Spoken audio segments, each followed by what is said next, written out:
Auzi ekonomikoa behin betiko ixtea eskatu dute auzipetuek eta haiekin batera Donostiako auzitegian izan den elkarretaratzean parte hartu duten lagunek.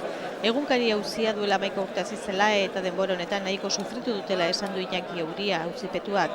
Auzian ez dagoela eskalteturik, ez da deliturik eta bultzada politikoa duela salatu du. Eskatzen duguna da ia biharko honekin bukatzea egunkariaren auzi hau eta epaiketa gehiago ez egotea, impulso politikoko epaiketa politikorik ez egotea ia.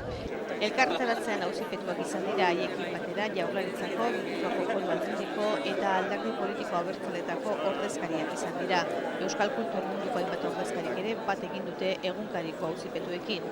Donostiako zigor auzitegiak egunkarien auzi ekonomikoa artxibatzea erabaki zuen joan den ekainean, ustezko delituak preskribatutzat jota.